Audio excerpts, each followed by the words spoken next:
Assalamualaikum warahmatullahi wabarakatuh anak-anak. Apa kabarnya hari ini? Nah, selamat pagi ya anak-anak.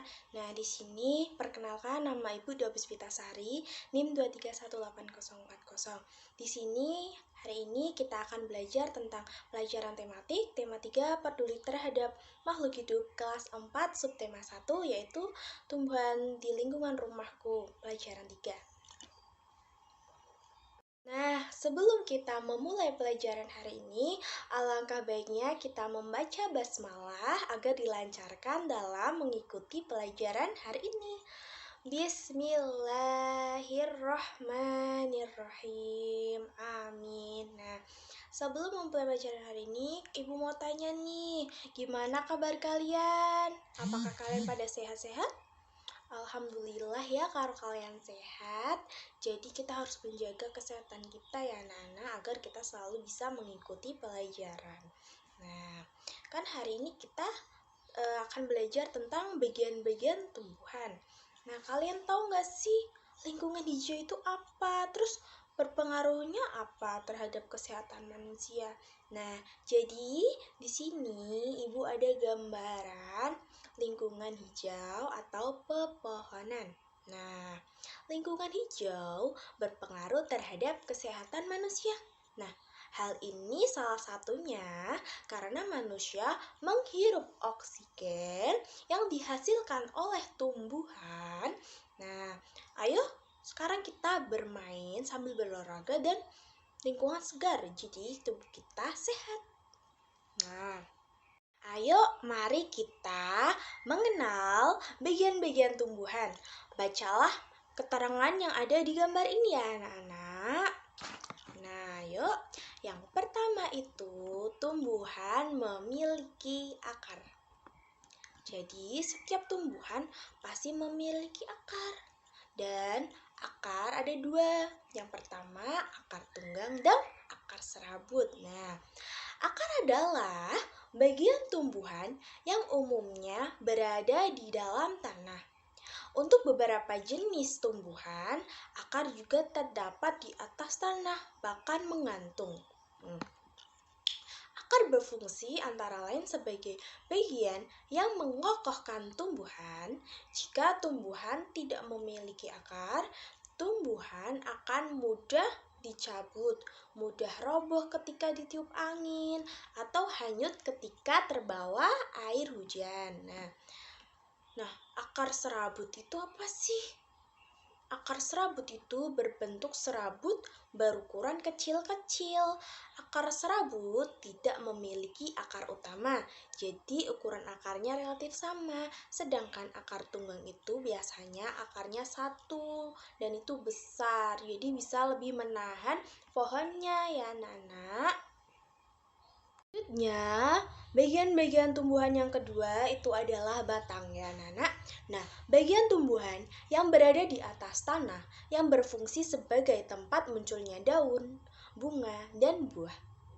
Batang juga berfungsi mengedarkan mineral dan air yang diserap oleh akar serta zat makanan hasil dari fotosintesis ke seluruh bagian tumbuhan. Nah, bagian yang ketiga sekarang ada daun. Nah, bagian tumbuhan yang berfungsi sebagai tempat berlangsungnya fotosintesis adalah daun.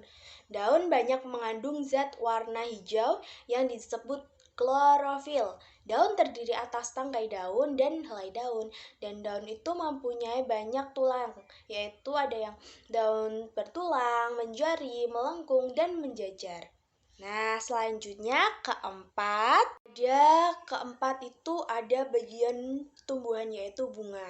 Nah, bunga itu apa sih? Bunga merupakan bagian yang berfungsi sebagai perkembangbiakan tumbuhan berbiji. Nah, manfaat yang diperoleh yaitu kita bisa menggunakan bunga itu untuk menghias. Selain untuk berindah dan sejuk dipandang mata, tak hanya itu, beberapa jenis bunga menghasilkan wangi sehingga membuat harum udara di sekitar rumah kita. Nah, jadi manfaat bunga itu selain indah juga harum dan bisa menyegarkan suasana. Nah kan? Nah, bagian selanjutnya itu ada buah. Apa sih? Kalian pasti pernah makan kan buah-buahan, ada jambu, pisang, macem-macem kan. Nah, buah merupakan bagian dari tumbuhan yang berfungsi melindungi biji. Jadi di setiap dalam buah pasti kan ada bijinya ya, Nana. Nah, buah itu melindungi biji serta cadangan makanan untuk biji berkecambah. Nah, contohnya itu tadi ada buah mangga, apel. Nah, buah terdiri atas daging buah dan biji. Nah, bagian yang kita makan biasanya itu adalah daging buahnya ya, karena bukan bijinya.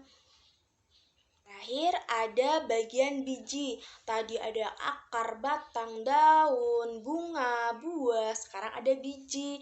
Nah, biji merupakan hasil dari pembuahan yang terjadi akibat penyerbukan antara serbuk sari dan sel telur di putik.